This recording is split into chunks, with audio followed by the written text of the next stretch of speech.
I'd like to commence this video with a request.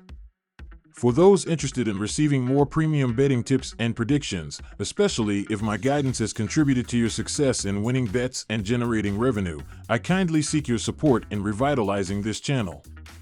Your assistance plays a crucial role in bolstering my presence on YouTube. You're welcome to explore my Patreon support tier or check out my various plans. Multiple plans are available for each and every one of you seeking our premium picks. You can find the link in the bio and comment section below. Thank you for considering and supporting me. Dodgers vs. Padres.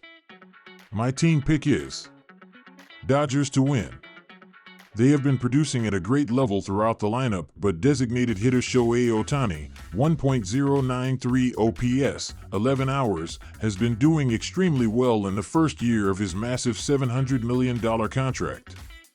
Right-hander Walker Buehler, 0-0, 6.95 ERA, will be on the mound and is coming off his season debut as he did not factor into the decision against the Miami Marlins, where he gave up 3 runs on 6 hits with a hit by pitch, 0 walks and 4 strikeouts in 4 innings.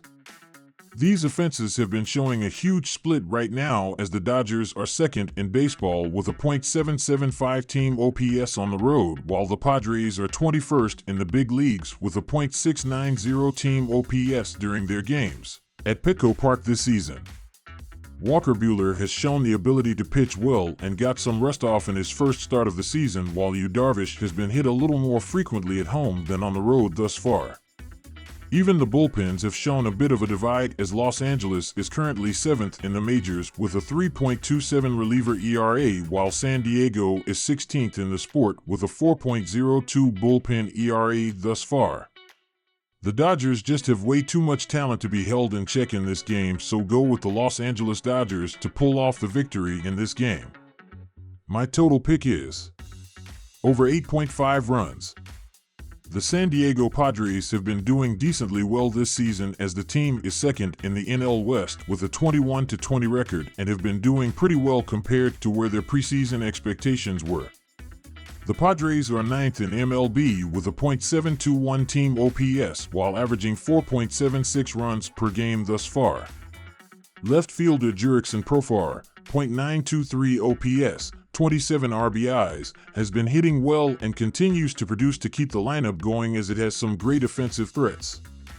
Right-hander Yu Darvish, 2-1, 2.94 ERA, has been doing pretty well as he is coming off a victory against the Chicago Cubs as he pitched 5 shutout innings and allowed 3 hits with 1 walk and 5 strikeouts.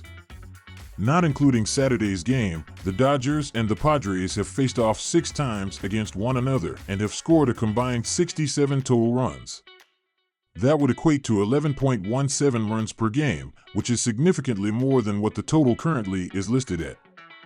Walker Buehler was hit hard in his first start back from Tommy John surgery, and the Los Angeles Dodgers lineup has been able to face Yu Darvish enough to get used to what his stuff looks like.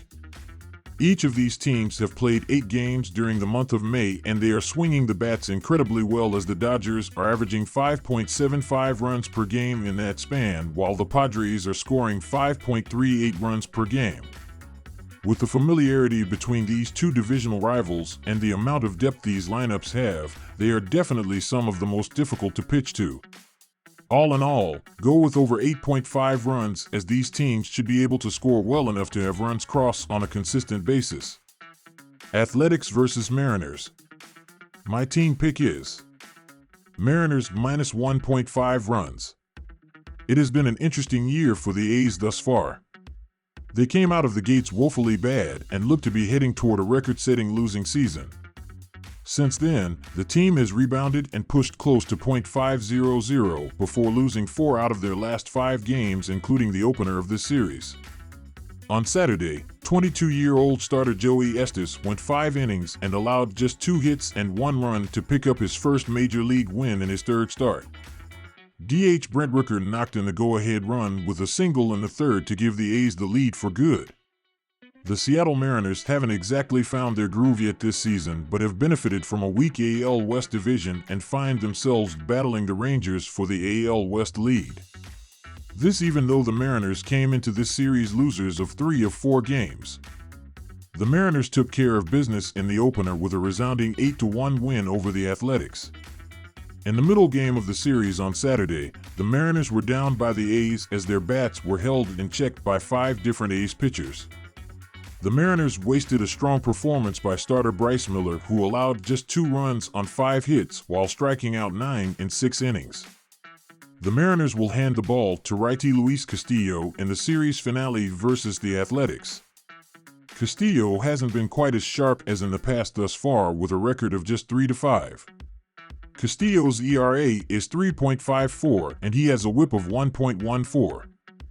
He's allowed 44 hits in 48.1 innings of work this season, and that includes 5 home runs allowed. Castillo has walked 11 batters while striking out 56. Last year, Castillo was a finalist for the AL Cy Young Award after finishing the season 14-9 with a 3.34 ERA and a WHIP of 1.10. He had 18 quality starts in 33 games overall and struck out 197 batters. Castillo had a tidy 1.38 ERA versus Oakland in 2023. I will take my chances with the run line in this game. The Mariners are sending out their ace, Luis Castillo, against an Oakland team he dominated last season. Castillo started slowly this season but has 5 quality starts to his credit. The A's counter with Wood, who has given up 47 hits in just 37.1 innings of work and could help a rather quiet M's lineup get back on their feet on Sunday. The southpaw could be vulnerable to some of the Mariners' power bats, including Ty France and Julio Rodriguez. I like the Mariners to close out this series with a win behind their ace. Take Seattle with the run line. My total pick is over. Braves versus Mets. My team pick is Braves. The Atlanta Braves have been doing incredibly well throughout the season and are competing with the NL East right now. They have been in the middle of the pack in terms of home runs, as they are tied with the Kansas City Royals, New York Mets, and Texas Rangers for 14th place with 40 total home runs.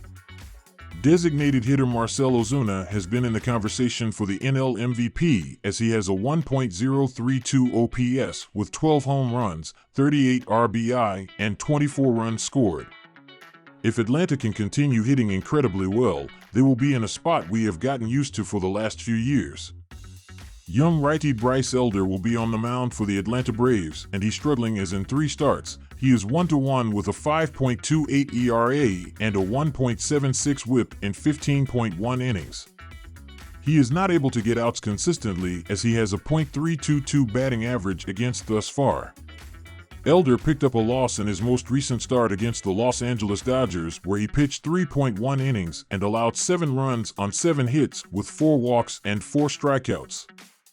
The Atlanta Braves have been one of the best teams throughout the season and should be able to dominate against the New York Mets. They have won by multiple runs in each of the previous 2 games this series, so it seems like things should continue.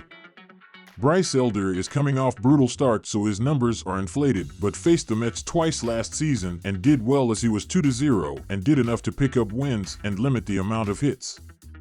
Luis Severino has some electric stuff but could give up some runs. All in all, go with the Atlanta Braves to pick up a win here. My total pick is under 7.5 runs. These bullpens are doing a great job so far this season, as the Braves are 9th in baseball with a 3.36 reliever ERA, while the Mets are 4th in the majors with a 2.81 bullpen ERA. Throughout May, these teams are not hitting too well either, as Atlanta is 26th with a .630 team OPS, while New York is 25th with a .633 team OPS. Go with under 7.5 runs to be scored in this game.